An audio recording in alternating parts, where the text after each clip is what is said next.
¿Qué tal? Muy buenas noches. Nosotras somos Dos con Todo en este viernes 19 de septiembre, cuando se cumplen 8 años precisamente del terremoto, el 19. Simón, ¿cómo estás? Bien, Dul. Sí, es importante no dejar pasar esta fecha y vamos a hablar justamente de eso y del simulacro que se realizó el día de hoy. ¿Qué importancia del simulacro? Estaba viendo un video de unos conductores de televisión en el 85 que decidieron quedarse mientras estaba pues no temblando leve, era un terremoto y se les cayó el techo. Y recordé que cuando nos tocó a nosotras en vivo, pues la productora inmediatamente nos avisó de la alarma. Sí. Y todo el equipo salió. Ahí está la importancia del simulacro. Pues justamente el día de hoy se celebró a nivel nacional, millones de mexicanos lo practicaron y también, por supuesto, se recordaron a las miles de víctimas tanto del 85 como los 2 de septiembre del año 2017. También vamos a hablar respecto a este tema que les hablábamos el día de ayer en el Con Todo, es decir, la deuda de Salinas Pliego en los Estados Unidos. Un poquito de más detalles. Ya habló la presidenta Claudia Sheinbaum al respecto y dice que la Secretaría de Economía sí está evaluando hablar con estos inversionistas defraudados por un magnate mexicano y por el Poder Judicial también. ¿Qué tenemos en el Con Todo? En el Con Todo les tenemos una entrevista con Paula Vázquez. Ella es coautora del libro La Mafia Verde, y ella nos habla sobre los caciques del Partido Verde y cómo ya empiezan a movilizarse, porque, como les hemos informado en este espacio, políticos como Arturo Escobar, Manuel Velasco han puesto en duda la alianza entre el Partido Verde y Morena para el 2027. Les tenemos los detalles en este programa. Acompáñenos, vayan dejándonos sus comentarios y arrancamos con este Dos con Todo.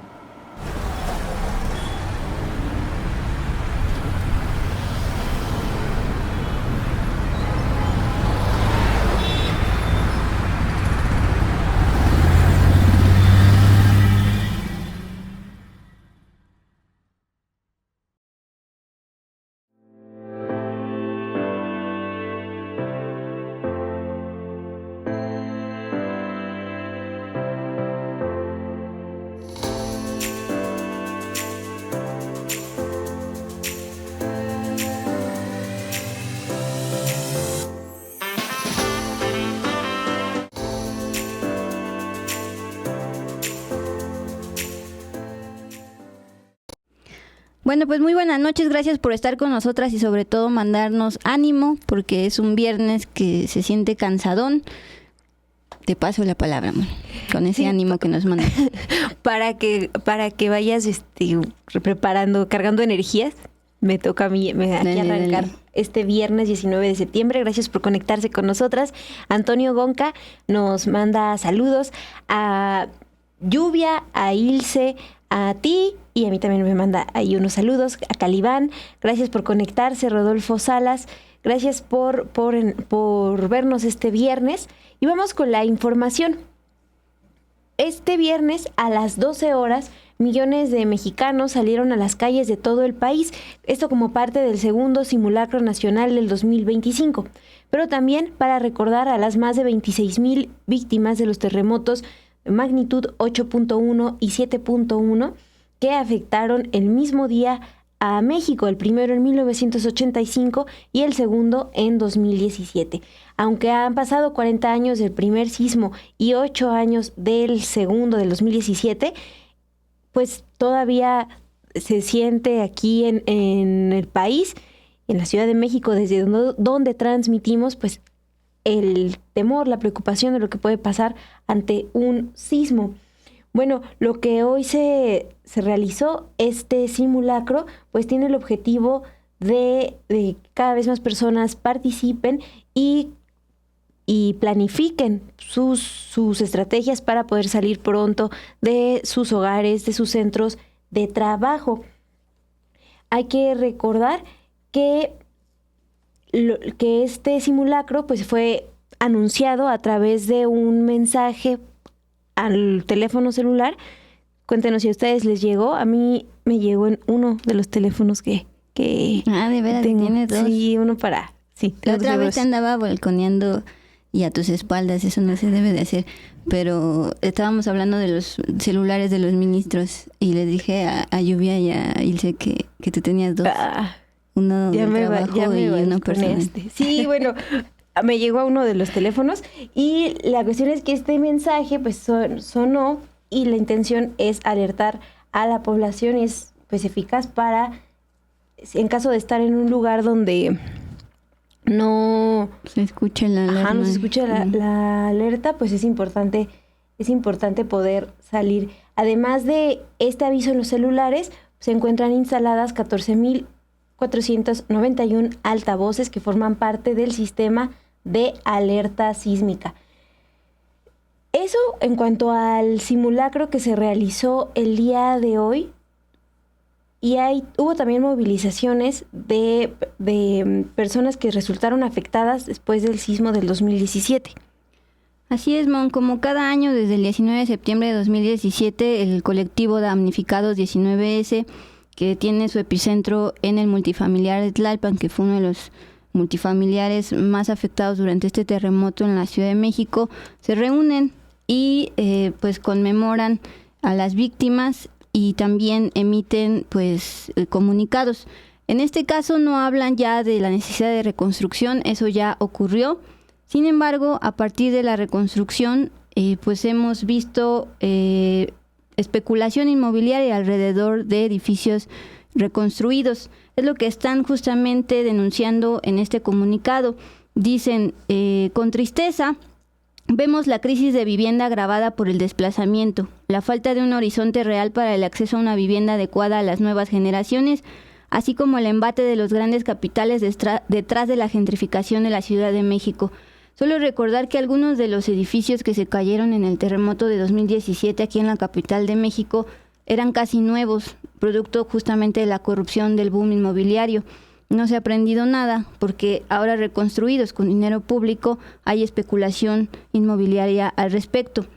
Ellos están dando un caso en particular en esta manifestación vecinal multifamiliar Tlalpan. Una de nuestras compañeras, integrante de la Asamblea Vecinal del Multifamiliar Tlalpan, y su pequeño hijo se encuentran en peligro vital luego de que han sido víctimas de amenazas y de violencia para que abandonen el patrimonio que nos ha costado defender y reconstruir, prácticamente un desplazamiento, un despojo. Esta amenaza, de la cual se cuenta con un documento que se dejaron los delincuentes y videos donde se muestra su rostro, es hecha con impunidad y total insolencia, porque esto ya lo denunciaron ante la Fiscalía General de Justicia de la Ciudad de México y de acuerdo con este comunicado, la fiscal Berta Luján no ha avanzado en esta investigación. Asimismo, exigen medidas precautorias para salvaguardar la vida y derecho humano de su vecina y su familia y están exigiendo una investigación urgente de las probables colusiones dentro de la fiscalía que encabeza para desarticular probables bandas dedicadas a estas conductas de despojo y desplazamiento, rondeando pues justamente edificios que con dinero público y con presión de los vecinos reconstruyeron y ahora no va a ser para el derecho a la vivienda de estos vecinos, sino para la especulación inmobiliaria. Es lo que están denunciando este 19S, la Asamblea Vecinal del Multifamiliar Tlalpan, Damnificados Unidos de la Ciudad de México, que estuvo mes con mes presionando a la Comisión de Reconstrucción precisamente para que les reconstruyeran no solo el multifamiliar, sino las demás casas de los demás afectados. Pues a 8 años siguen exigiendo justicia, ahora desde otro tema, las personas afectadas por este sismo.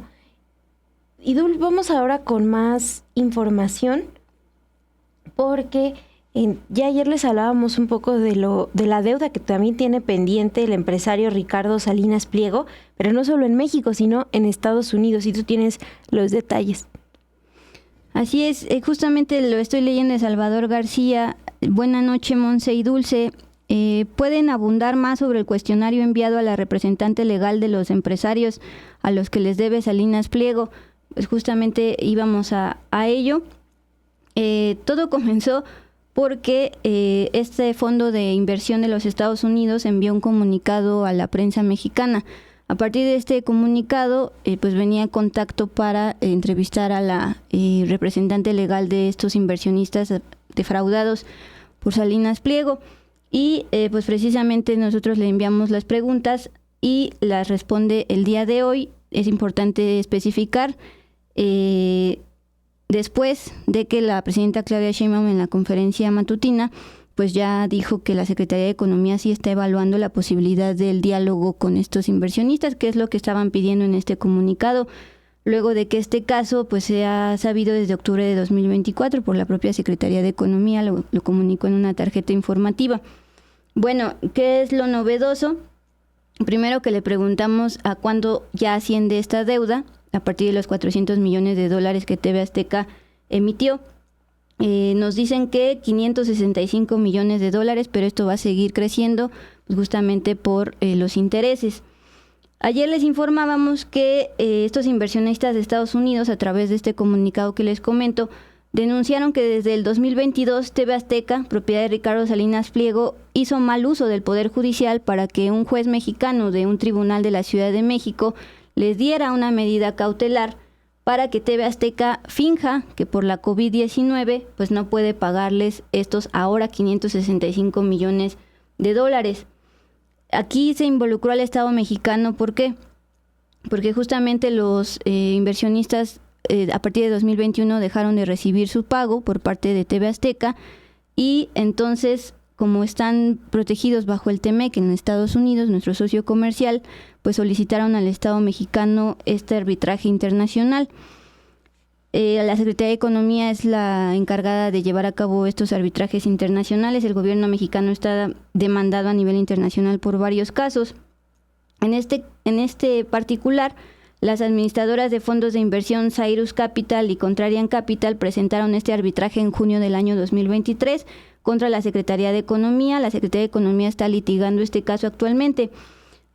Pero como tampoco vieron, lo que le decíamos ayer, como tampoco vieron que este arbitraje llegara a buen puerto, pues entonces ahora, septiembre de 2025, le están pidiendo ya diálogo directo.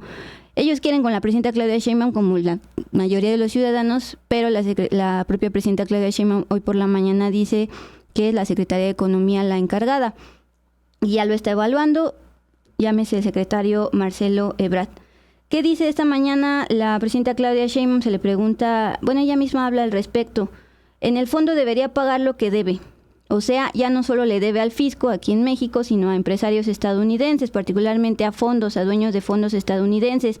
Entonces, evidentemente, nosotros no vamos a defender el que no se le pague a los empresarios estadounidenses. Ahora, ellos quieren que el Estado mexicano asuma esa responsabilidad. Están pidiéndole una compensación de $220 millones bajo el TEMEC. Dice la presidenta, tampoco podemos asumir esa responsabilidad. Lo que en todo caso le estamos pidiendo al Poder Judicial, en este caso el Tribunal de la Ciudad de México, a este juez que les hablábamos el día de ayer, que previamente ya había ayudado a TV Azteca, tampoco podemos asumir esa responsabilidad. Lo que en todo caso le estamos pidiendo al Poder Judicial, en este caso de la Ciudad de México, es que resuelva adecuadamente, porque la pandemia ya pasó. Acuérdense que el pretexto de la medida cautelar era primero la pandemia, que pues por ser justo una emergencia internacional no podían pagarle, y luego que aunque ya habían declarado no emergencia, seguían casos de COVID como hasta la fecha. Entonces por eso fueron pateando el balón. Dice la presidenta, la pandemia ya pasó, eso ya fue, ahora sí que toma chocolate y paga lo que debes, literal, así lo dijo. Luego de la conferencia matutina sale Grupo Salinas a emitir un comunicado pues diciendo que es víctima de acoso y no sé qué. Bajo el contexto, nunca lo olviden, de que ahora ya quiere ser presidente de México, ya está en pre-campaña. En este comunicado básicamente dice que a los que les deben son un grupo minoritario y son los denominados bonos buitres, los que no están de acuerdo con la reorganización de la deuda en el marco de las afectaciones financieras por la pandemia. Está diciendo que en efecto TV Azteca tiene problemas financieros por la pandemia, por eso ya ni siquiera hace sus reportes públicos en la Bolsa Mexicana, y lo que te explicaba, bueno, lo que ejemplificaba ayer con Mon, si yo le debo a Mon 500 pesos, pero le digo que no tengo dinero y Mon no tiene acceso a mi cuenta, pues yo le puedo fácil decir que no tengo ese dinero y tú me tienes que creer. Exacto. Bueno, después de esto, pues justo ya voy con este tema de las respuestas de Catherine Paget, que es la asesora legal de los afectados, porque este tema que dice Salinas Pliego queriendo minimizar es que son bonos buitres y están en otro país y bla, bla, bla. La propia Secretaría de Economía ya lo había informado desde su comunicado en octubre de 2024. Dijo que el Estado mexicano no iba a asumir la compensación porque se trataba de inversionistas de Estados Unidos que adquirieron los bonos de TV Azteca, pero en las Islas Caimán, relacionado con paraíso fiscal. Directamente se le preguntó a la asesora legal de estos inversionistas si tenía alguna irregularidad este hecho, que se hayan adquirido en Islas Caimán, y ella respondió que no hubo irregularidades en la adquisición de la deuda de TV Azteca por parte de estos fondos de inversión. Ambos demandantes son administradores de fondos de inversión estadounidenses organizados bajo las leyes de los Estados Unidos con lugares principales de negocios en los Estados Unidos, es decir, de acuerdo con la asesora legal, sí están protegidos bajo el TEMEC. Y no es verdad lo que está diciendo Salinas Pliego de que son un grupo minoritario que no aceptó la reorganización y que no tienen derecho al TEMEC porque estaban en otro lugar. Finalmente, pues justo vamos a escuchar lo que comenta esta mañana la presidenta Claudia Sheinbaum. Le está pidiendo, y esto sí es importante, ya al meollo del asunto, a la raíz del problema, a este juez de este tribunal que le sigue dando la medida cautelar bajo un argumento risible, que todavía hay casos de COVID-19. Hay un caso de defraudación de esta empresa en Estados Unidos. Ellos deciden vender bonos en Estados Unidos y durante la época de la pandemia dicen que no pueden pagar lo que correspondía a los bonos y sus intereses. Ellos buscan apoyo jurídico en México en un juzgado civil de la Ciudad de México. El juzgado civil le da la razón a esta empresa del Grupo Salinas, diciendo que en ese momento de la pandemia no podían pagar.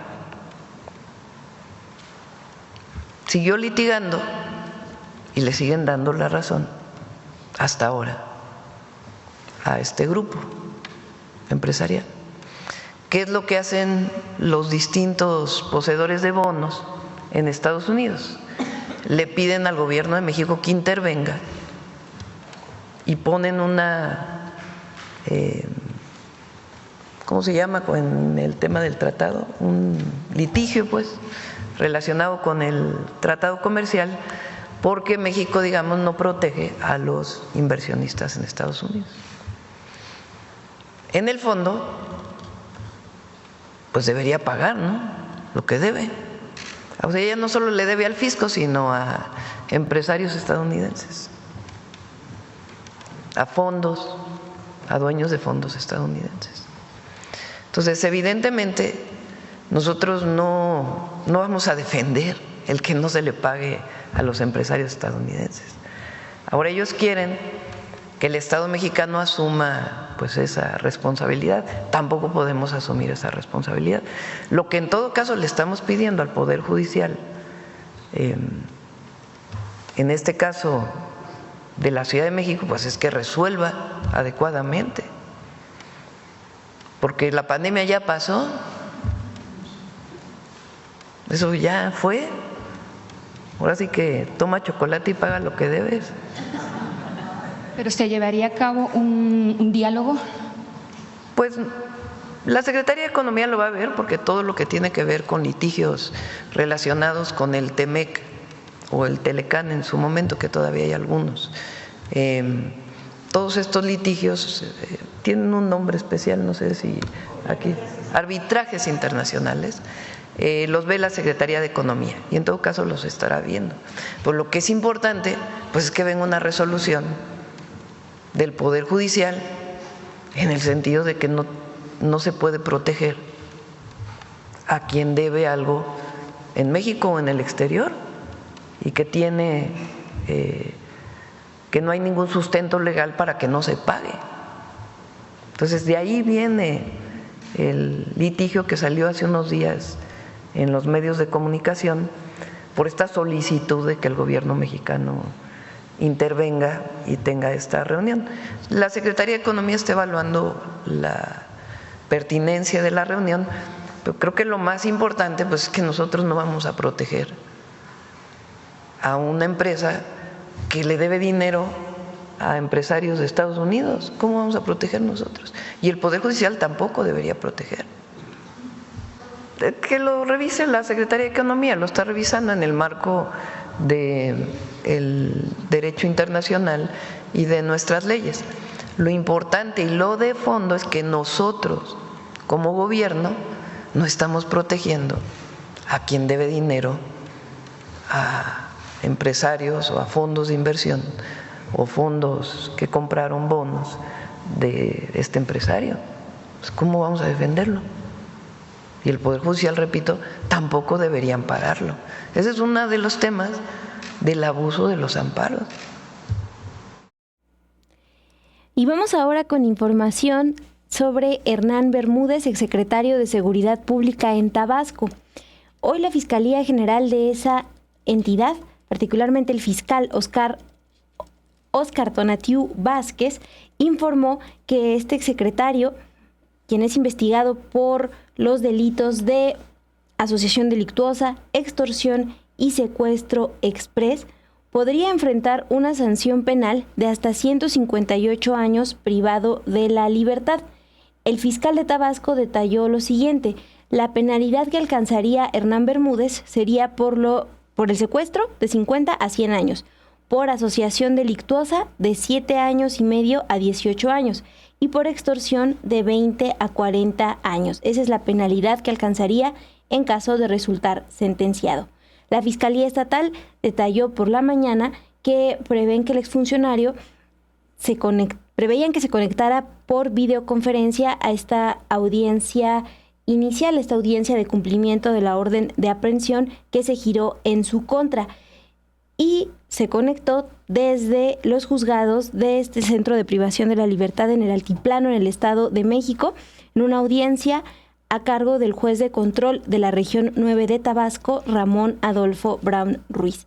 El día de ayer, Hernán Bermúdez, quien ha sido identificado por las autoridades como líder del grupo criminal La Barredora, regresó a México luego de ser detenido en Paraguay y fue trasladado al Estado de México, al Altiplano, desde donde tomó su primera audiencia.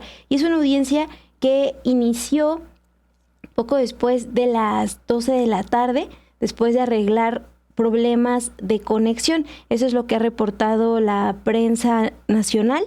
Todavía no hay detalles de lo que se resolvió en esta audiencia, que es importante tomar en cuenta, se extienden por varias horas. Y lo que puede hacer la defensa legal de Hernán Bermúdez, exsecretario de Seguridad de Tabasco durante el gobierno del exgobernador Adán Augusto López, es solicitar duplicar el plazo legal, es decir, que tener más horas para analizar el caso y con ello, pues que pase más tiempo hasta que se defina su situación jurídica, si es o no vinculado a proceso. Por lo pronto está detenido en el Altiplano, en el Estado de México, y hoy, les repito, después del mediodía es cuando inició esta audiencia en la que se realizó mediante videoconferencia. Justo a una semana de su detención, hace 8 días dábamos esa nota ya en Paraguay. Luego la diferencia de que no fue extradición porque lo expulsaron porque pues no había llegado legalmente a ese país, entonces ya no se necesitó el proceso de extradición, por eso se aceleraron las cosas, ya está en el altiplano. Ahora, hay que hablar de Roberto Sandoval. Roberto Sandoval fue uno de los gobernadores en tiempos de Peña Nieto que abonaron a que pues precisamente la aprobación de Peña Nieto se fuera por los suelos en los últimos años, porque fue parte de estos gobernadores corruptos. Llegó a mostrar en entrevista con los medios que tenía un rancho, caballos pura sangre, todo esto en Nayarit. Bueno, ya está en prisión desde hace mucho tiempo, pero ahora es condenado. Sí, un juez de primera instancia en Nayarit dictó desde ayer una sentencia condenatoria de 7 años de privación de la libertad en contra de este exgobernador, Roberto Sandoval. Lo encontraron culpable del delito de falsificación de documentos en la modalidad de uso de documento falso. La Fiscalía de Nayarit informó desde ayer, de acuerdo con las investigaciones, el sentenciado, este exgobernador del PRI, utilizó un documento apócrifo con el propósito de apropiarse de un inmueble en San Blas, afectando el patrimonio de las víctimas y atentando contra la legalidad. Las investigaciones demostraron que el exgobernador Sandoval Castañeda utilizó un documento apócrifo para apropiarse ilegalmente de un inmueble de 58 hectáreas con vocación agrícola y ganadera en el municipio de San Blas. El registro de este terreno data del 2012 y se realizó mediante la falsificación de la firma del propietario original. Además de ser sentenciado por este delito, este gobernador, quien gobernó Nayarit entre el 2011 y el 2017, también es investigado por otros delitos. Él está detenido desde el 2021. Fue detenido en Nuevo León por el delito de operaciones con recursos de procedencia ilícita. Aunque con esta sentencia todavía la puede apelar, pues permanecerá detenido, ya que enfrenta procesos penales por el caso del programa de seguro alimentario y ejercicio indebido de funciones, por otro caso del Fondo de Inversión y Reinversión para la Creación y Apoyo a Empresas Sociales de Nayarit.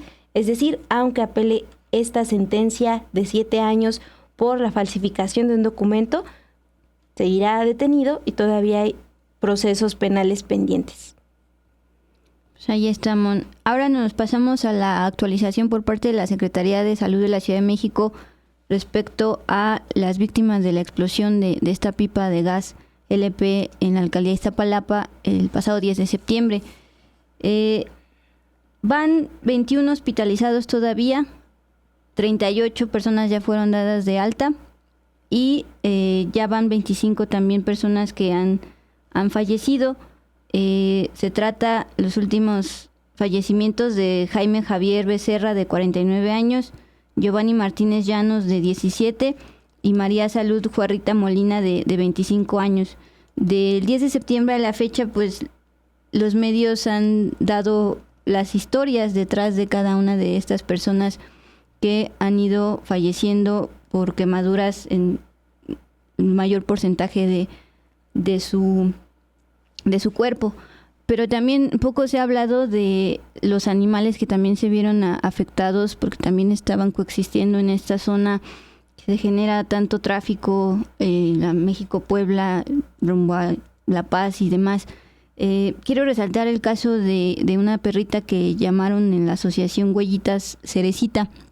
Esta perrita se ve entre tantos videos correr de la explosión. Estaba embarazada y una asociación llamada Huellitas, con sede en Ecatepec, la rescata y le provoca la cesárea. Nacen 5 perros, actualmente ya solo sobrevive uno, y ella ya fue intervenida una ocasión y está esperando ser una segunda cirugía, porque pues tiene quemaduras importantes. Entonces, pues también resaltar igual de importante las vidas humanas y la vida de estos perros en situación de calle, que también es un problema estructural de esa zona. Bueno, todo el país por falta de esterilización, pero en esta zona en particular se concentran muchos perros en situación de calle. Y por el lado de el caso de la bebé de Yaslina Zulet, también actualizarles que la Fundación Michumau, allá en Texas, dedicada a los niños quemados, informó que la bebé ya fue salvada, ya fue extubada y su estado sigue siendo crítico, pero estable. Esa es la actualización hoy, a 9 días de este incidente, y mientras la Fiscalía de la Ciudad de México sigue indagando las causas. Duli, y vamos ahora con información internacional. Se trata de Jimmy Kimmel. Les hemos informado aquí en este espacio que su programa fue suspendido en Estados Unidos después de 22 años de estar al aire. Hoy recordamos que desde el 2017 planteó en entrevistas que nunca pensó ser demasiado político, pero también desde el 2017 reconocía que tampoco pensaba que un empresario como Donald Trump pudiera ser presidente. El planteo desde esta entrevista del 2017. Recuerdo bromear al respecto. Y ahora sabemos que después de la presión que ejerció la Casa Blanca, pues se cancela el programa de este comediante. Vamos a ver el siguiente video que realizó la unidad multimedia de Sin embargo, que retoma este caso y en general la censura que se ha registrado con el gobierno de Donald Trump. Jimmy Kimmel ha suspendido su programa Jimmy Kimmel Live después de 22 años al aire debido a las presiones de la administración de Donald Trump. El presentador había comentado en 2017 que nunca imaginó que Donald Trump podría llegar a ser presidente, considerándolo el ejemplo extremo de alguien que nunca sería elegido. A lo largo de su carrera, Kimmel entrevistó a 3 presidentes estadounidenses, Barack Obama, Joe Biden y al propio Trump. Durante su última entrevista con Trump en 2015, mantuvieron un tono conciliador, aunque Kimmel cuestionó su propuesta de prohibición musulmana. La relación se deterioró cuando Trump asumió la presidencia. En 2018, Trump ordenó a su personal contactar a ejecutivos de Disney para quejarse de Kimmel, considerando que había sido muy deshonesto en sus críticas. Kimmel describió a Trump como un villano de cómic en una entrevista con Rolling Stone, señalando que aunque proporcionaba mucho material cómico, mucha gente ya no quería ni oír su nombre. El conflicto se intensificó cuando Kimmel criticó al movimiento MAGA por utilizar el asesinato de Charlie Kirk para atacar a la izquierda. Comparó el dolor de Trump con cómo un niño de 4 años llora a un pez dorado. Trump ha usado el asesinato de Charlie Kirk para acusar a organizaciones demócratas de participar en una conspiración violenta contra los valores conservadores. En este contexto, el presidente de la Comisión Federal de Comunicaciones, Brendan Carr, presionó a Disney para sacar a Kimmel del aire. Carr advirtió que Disney enfrentaba un problema muy serio y que la FCC tendría que actuar si no se tomaban medidas respecto a Kimmel. Horas después, el programa fue suspendido indefinidamente. Kimmel, nacido en 1967 en Brooklyn, comenzó su carrera en radio a los 16 años. Ganó notoriedad con The Man Show y luego con su programa nocturno, donde se hizo conocido por su humor sarcástico y entrevistas a figuras como Magic Johnson. Su incursión en la política comenzó en 2017 cuando criticó los intentos republicanos de desmantelar la ley de atención médica asequible motivado por la condición cardíaca de su hijo recién nacido. También condujo los Oscar en 4 ocasiones donde frecuentemente se enfrentaba satíricamente con Trump.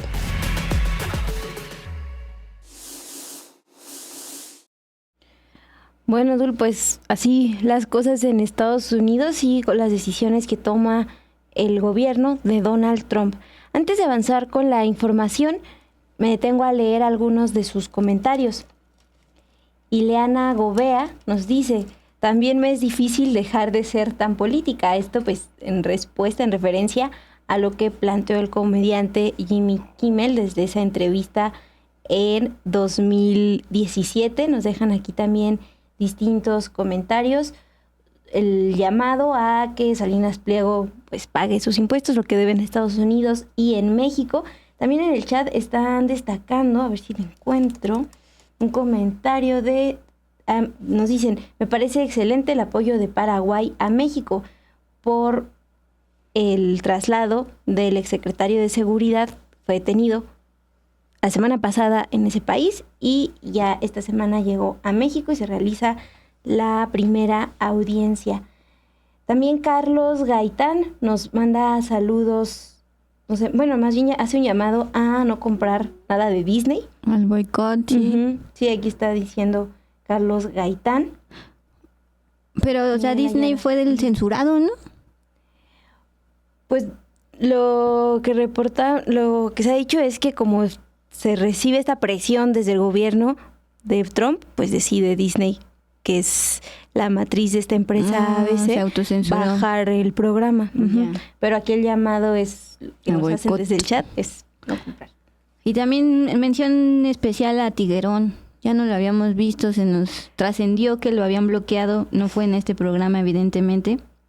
Es de nuestros seguidores constantes, leales, fieles. Y qué bueno que está acá.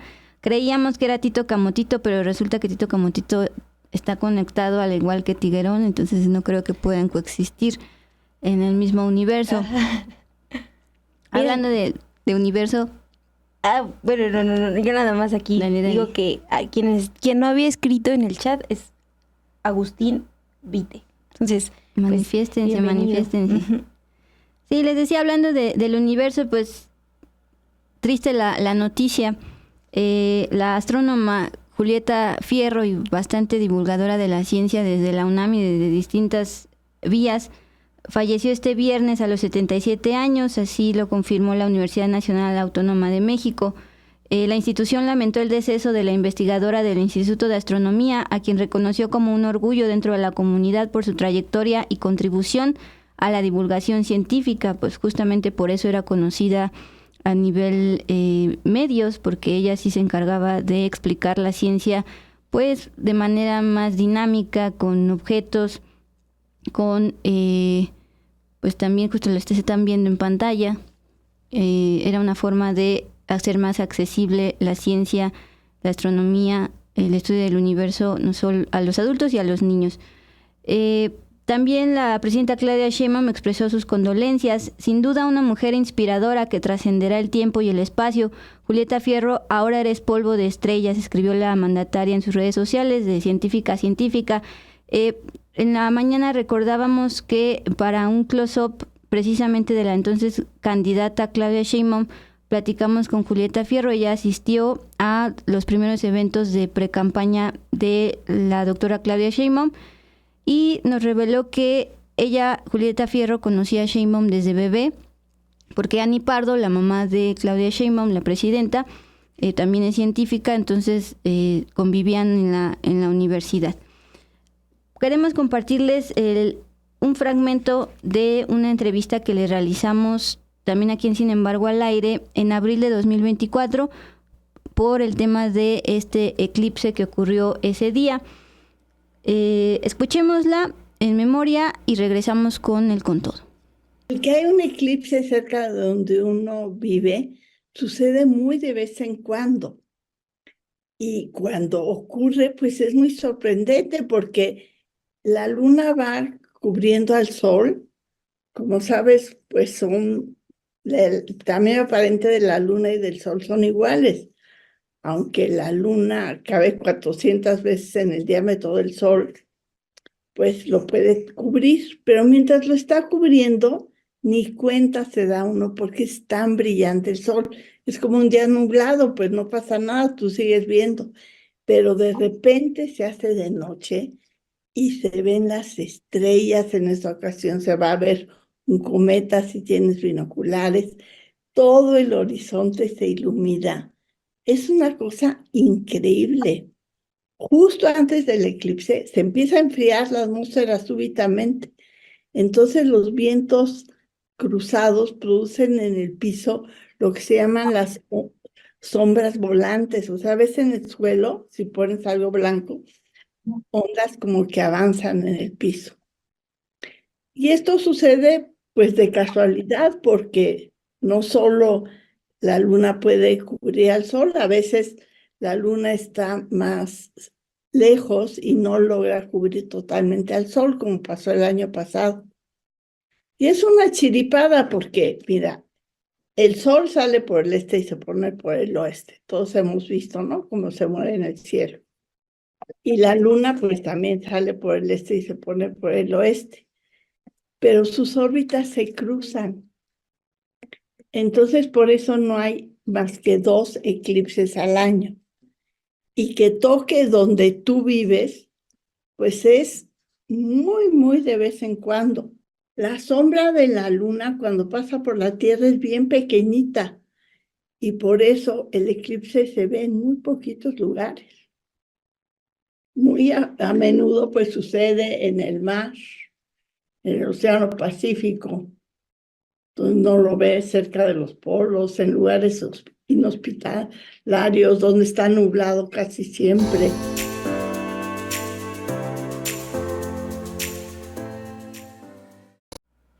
Y vamos ahora al con todo que preparamos para este viernes 19 de septiembre.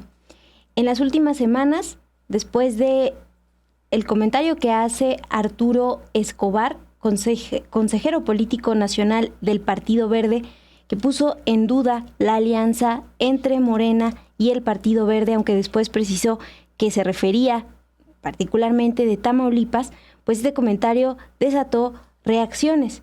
Por ejemplo, del legislador Luis Melgar, senador del Partido Verde, quien se refirió acerca de morenistas diciendo que ha habido ratas en ese partido. Después de estos comentarios, desde la dirigencia nacional del partido, la vocera Karen Castrejón anunció que seguirán firmes con la alianza con la presidenta Claudia Sheinbaum hasta que termine su sexenio. Pero además de estos personajes, de estos políticos del Partido Verde, también hemos escuchado en los últimos días declaraciones del senador Manuel Velasco, coordinador de los legisladores del Partido Verde, donde también habla de que no van a forzar las alianzas en ninguna entidad, que sí van a respaldar a la presidenta Claudia Sheinbaum, pero no van a forzar esas alianzas. Ante este panorama, pues hoy les presentamos una entrevista con Paula Vázquez. Ella es coautora del libro La Mafia Verde y justamente ella nos da detalles de cómo hay caciques en el Partido Verde. Ya veíamos una imagen que nos ayudó Lluvia a proyectar. Manuel Velasco, actualmente senador. Jorge Emilio González, conocido como el Niño Verde, que aunque ya no dirige el partido, pues también sigue operando y tiene un papel importante en este partido. Y Arturo Escobar, que está hasta la derecha y quien pues desató esta rebelión en el Partido Verde en las últimas semanas. Pues, ¿qué les parece si vamos a escuchar esta entrevista con Paula Vázquez Sánchez, coautora de La Mafia Verde, acerca de los caciques en el Partido Verde y cómo ya siguen organizados para prepararse rumbo a la elección del 2027? Con eso nos despedimos, Mon. Muchas gracias por habernos acompañado. Gracias a Elce García y a Lluvia Hernández, ya saben, producción y operaciones. Tengan un excelente fin de semana y quédense con esta entrevista que engloba esta serie que presentamos a lo largo de esta semana también. Muchas gracias, Paula Sofía Vázquez Sánchez, una de las autoras del libro La Mafia Verde, Traición, Política y Escándalos del Partido Verde. Gracias por conectarte aquí en entrevista. A mí me gustaría iniciar preguntándote cuál es la lectura que tienes de los liderazgos que hay actualmente en el Partido Verde, sabiendo que oficialmente se presentan como con una vocera oficial que es Karen Castrejón, pero que vemos también presencia de Manuel Velasco o incluso de Jorge Emilio González, el Niño Verde, todavía en las decisiones que hasta hace unos años tomaba Morena para designar a sus candidatos. ¿Qué ves tú de esta dirigencia del Partido Verde? Pues yo creo que en realidad el Partido Verde es un partido que, repito, es una planta de sombra. Es un partido que, sobre todo en estos últimos años, ha optado por mantener un perfil muy bajo en términos de su exposición mediática. Es un partido que podemos ver que surge en los procesos electorales, nos atasca de publicidad y luego se guarda 2 años y medio. Y en el que yo creo que en realidad el tema de los liderazgos no ha cambiado mucho en los últimos 10, 15 años. Siguen teniendo muchísima influencia el Güero Velasco, Escobar, el propio Niño Verde, que ya de niño no tiene nada, pero el propio Niño Verde, y pues quienes son ahorita podríamos decir, sus punteros más importantes, ¿no? Que es el Pollo Gallardo en San Luis Potosí, Mara Ledesma en Quintana Roo, que son personas que son muy cercanas ya pues podemos decir, a la cúpula del partido, y que además pues le están dando, podríamos, o sea, territorio, ¿no? O sea, le dan presencia territorial, le dan control territorial y pues le dan una sustancia que hasta hace pocos años el Verde no tenía. En temas de liderazgo yo creo que pues han aprendido mucho de Morena. O sea, han sabido aprender cuáles han sido las debilidades de Morena, en la que podemos decir que uno de los grandes síntomas ahorita, sobre todo ahorita ya que López Obrador está fuera de la escena política, es la existencia de muchos liderazgos en los que todo el mundo se arroga más o menos un lugar de relevancia y en el que todo el mundo dice lo que quiere. Y creo que al revés, ¿no? O sea, el Verde ha tratado de mantener muchísimo más la disciplina en el discurso, en los acuerdos, en todo, para pues ir haciendo lo que han hecho toda su vida, ¿no? Que es ir negociando de cara al siguiente proceso electoral con quien les convenga estar. Cosas que son relevantes que han pasado últimamente, pues han sido estas declaraciones en más de una ocasión de igual y el Verde en 2027 va solo, ¿no? Ahora, nos puede parecer sorprendente, pero si nos vamos así a la hemeroteca, podemos encontrar que el Verde dice esto en todos los procesos electorales porque es su primer manera de abrir las negociaciones, ¿no? Ellos dicen igual y vamos solos y pues a partir de ahí empiezan a negociar qué es lo que dónde, cuándo, cómo, con quiénes conviene ir en alianza. Yo creo que hay lugares donde efectivamente han crecido lo suficiente como para poder ir solos. Hay lugares donde incluso las alianzas han resultado contraproducentes para ellos, como es el caso de Chiapas, que era un bastión que ellos tenían súper bien aceitado, podríamos decir, y esta concesión que hicieron en 2018 les salió muy cara en términos de que pues se colaron personas que no eran del Verde, que ya están en Morena, etcétera. Entonces yo creo que, pero pues es como el primer indicio de que el Verde ya se prepara para 2027. Y el otro fue justo en el mismo sentido, también hace unos días, que algunos diputados, creo que entre ellos el Güero Velasco, que dijo igual y no vamos en 2027 en alianza, y que inmediatamente la presidenta dijo, no es cierto, estamos padrísimos. Por supuesto que vamos a ir en alianza, no se preocupen. Entonces, creo que pues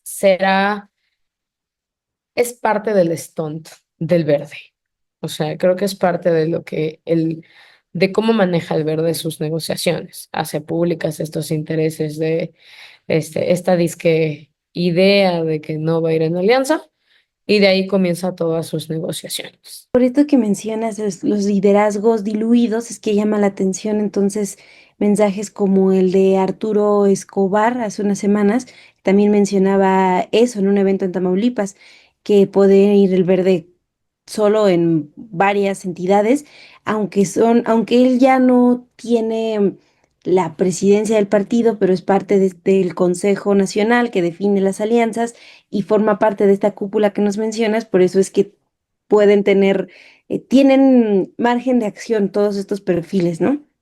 Sí, mira, ahora hay otro dato que es bien interesante, en el que las supervisibles rupturas en Morena, que estamos viendo, y que aparte se van a agudizar muchísimo más mientras más se acerque la definición, sobre todo de candidaturas en 2027, en las gubernaturas y en las diputaciones. Yo creo que en ese momento, ahí lo que estamos viendo también es pues, que los acuerdos políticos no estaban construidos de cúpula a cúpula, estaban construidos entre ciertas personas de un partido y ciertas personas de otro partido. Entonces, hay, por ejemplo, un vínculo que queda claro con los Monreal, ¿no? Que entonces les ponen un límite a los Monreal y inmediatamente ves al Verde diciendo, igual nosotros te aceptamos la candidatura, ¿eh? Si te dicen que no, igual nosotros te la aceptamos. ¿No quieren hacer candidata a Katy Monreal? Nosotros la hacemos candidata. Faltaba más. Entonces, creo que ahí también hay un cruce en temas de que al interior de Morena puede haber rupturas, como las hubo en Coahuila hace 2 años, que decidieron ir solos con un candidato igual, al que no le dieron la candidatura que quería en la alianza y entonces rompió y se fue, y que el Verde utilice pues su otra gran carta, ¿no? Que es tener un partido político nacional, que es tener una cantidad inenarrable de dinero público y no público, y que es poderle ofrecer pues una candidatura a una persona que esté en descontento con su partido. Pues puede ser un campanazo, ¿no? Puede ser que que sí les termines ganando si tú te traes un candidato muy atractivo y que al mismo tiempo pues, debilites a Morena y te fortalezcas tú. No es tampoco extraño pensarlo.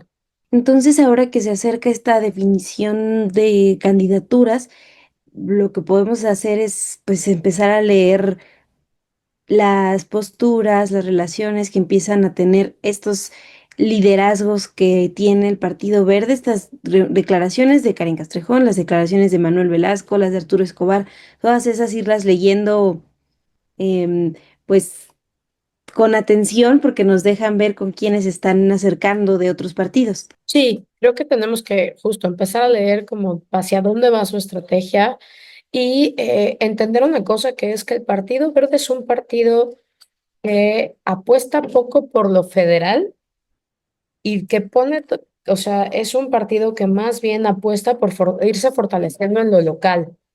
Entonces, no es raro ver este tipo de contradicciones, porque en sus cálculos ellos dicen, igual y si vamos a apoyar todas las diputaciones federales en una alianza con Morena, y entonces tiene mucho sentido la declaración de Castrejón, pero eso no quiere decir que nosotros ya hayamos hecho también nuestros cálculos para ciertos lugares para ir por separado. A mí me gustaría hacer mucho énfasis en decir, el Verde me parece que es el actor más racional de la política mexicana. O sea, nada de lo que ves que hacen es, a diferencia de otros partidos, o producto de una decisión personal, o producto de la desorganización, o producto de una fractura interna. O sea, son increíblemente calculados en todo, en todo. O sea, creo que ellos saben perfectamente qué decir, con quién decirlo, qué pequeños pedacitos de caos van a tratar de generar para tratar de generar ciertas reacciones. Este, y también saben ser muy discretos. O sea, por ejemplo, yo no sé si otro tipo de personalidad hubiera, tendría el temple que están teniendo ellos con Chiapas.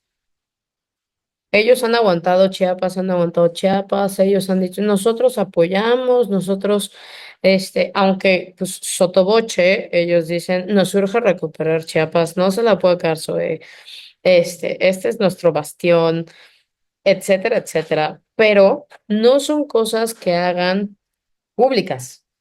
Ellos manejan sus desavenencias en privado, manejan sus errores, los arreglan en privado. Entonces, pues yo creo que ahí lo que hay que pensar es que son actores ultra racionales que ya están calculando todas las probabilidades de lo que puede pasar en 2027 no solo con ellos, sino en función de Morena, de una eventual reforma política, de si quitan a los plurinominales, de ellos ya están haciendo todos sus cálculos. Sí, pensaba, ahorita que decías de Chiapas, pues que el mensaje que hace unas semanas comparte el senador de allá de Chiapas, Luis Melgar Bravo, sí, Melgar Bravo, justo criticando el gobierno de Rutilio Escandón y hablando de que en Morena hay ratas, entonces ya empezaba y empieza a verse en estos pronunciamientos públicos en contra de esto que les molesta en Chiapas. Y también esto que nos decías de estar conscientes de que operan pues muy cautelosos, organizados, también eso nos deja ver que Jorge Emilio González, aunque ya no sea el dirigente, pues también sigue teniendo una presencia importante en el partido, aunque ya no lo veamos en declaraciones, aunque ya no tenga un cargo pues como tal, como diputado, también sigue ahí presente en el partido. Sí, yo creo que siempre va a ser su partido. O sea, siempre va a ser su partido y ellos tienen una manera de participar de los éxitos del partido que no necesariamente pasa por los temas políticos, ¿no? Pasa más bien por los temas de licitaciones, contratos, pasa por lo económico, ¿no? O sea, en realidad el Partido Verde es un partido que está lleno de escándalos, lleno de temas de financiamientos ilícitos, de licitaciones directas, de malas contrataciones. Y yo creo que pues a él evidentemente le interesa porque ellos tienen como la parte del negocio del partido, ¿no? Lo veía con Arturo Escobar, que también ahora que ha estado pues, en las noticias más recientemente, se refieren a él como líder histórico del partido. Y es también una descripción que usan para hablar de Jorge Emilio González, ¿no? Aunque no está ahí en las conversaciones, o de Manuel Velasco, que está en el Senado y que lo que él dice es, pues mueve cosas por ser uno de los liderazgos del Verde. Sí, no, incluso, por ejemplo, en el caso de algunos casos que yo conozco cercanos de estrategias jurídicas, ellos siguen llevando toda la estrategia jurídica, la estrategia de campaña, los acuerdos de las campañas, ¿no? Si te acuerdas, en 2024, cuando ganó la presidencia, las declaraciones de Emilio, de el niño verde, con una vulgaridad impresionante, de ya me los chingué, se las voy a meter. Entonces, claro, ellos todavía negocian todas esas cosas. Nada más que, pues, han encontrado que su modelo, pues, es un modelo mucho más exitoso ahorita. Yo creo que lo vieron bien, ¿no? O sea, en un mundo de redes sociales, en un mundo de altísima expresión mediática, en un mundo donde un errorcito te puede salir carísimo, pues ellos han apostado muy inteligentemente por traer un perfil súper bajo, por hacer declaraciones cada 15 días de nosotros con la presidenta, no le estamos diciendo que no a la reforma electoral, la vamos a revisar, o sea, los estamos viendo que no van a romper abiertamente, sino hacer lo que han hecho siempre, ¿no? Negociar. Uno puede ir viendo eso, ¿no? Puede ir viendo cómo al lado del partido, en los lugares donde gobierna el partido, pues se van haciendo estas estructuras en las que ellos van controlando pues la prestación de las contrataciones, los bienes, las concesiones, etcétera, y que yo creo que al final es lo que más le interesa a una parte del partido, ¿no? No es un partido el que lo mueva la obsesión por el poder político, sino lo que les interesa es pues ir creciendo económicamente, porque aparte pues de ahí casi casi que financian un poco el partido, ¿no? Ellos no ponen todos sus huevos en una canasta. Al final parte de su estrategia es que es un partido pues muchísimo más diversificado que, por ejemplo, el PT, ¿no? O sea, el PT solo puede sobrevivir si Morena lo quiere. El día que Morena le diga ya chao, se va a volver un partido local y va a ser un partido micro. El Verde no, el Verde tiene es muchísimo más diverso en todos los sentidos, ¿no? Ideológicamente no tiene ninguna ideología y entonces pues puede cachar absolutamente todo. Se lleva lo mismo bien con los empresarios que con los sindicatos, Entonces, pues es un partido que siempre está pensando en su supervivencia a multinivel. Muchas gracias, Paula.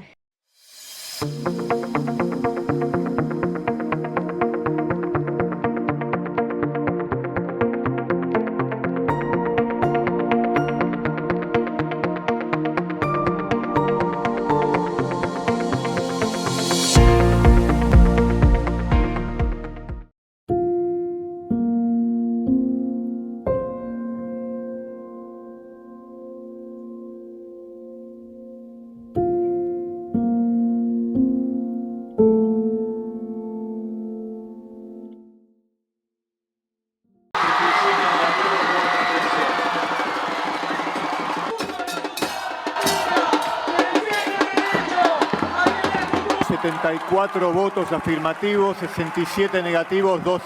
Argentinos, buenas noches. Conforme a lo que dicta Decirles a todos los argentinos, más allá del éxito que haya tenido nuestra gestión en corregir. Estamos esperanzados, estamos contentas de la votación de hoy. Llegamos justo cuando se votaba, nos abrazamos con los médicos, lloramos, pero ahora se tiene que implementar y esto se tiene que transformar en políticas reales.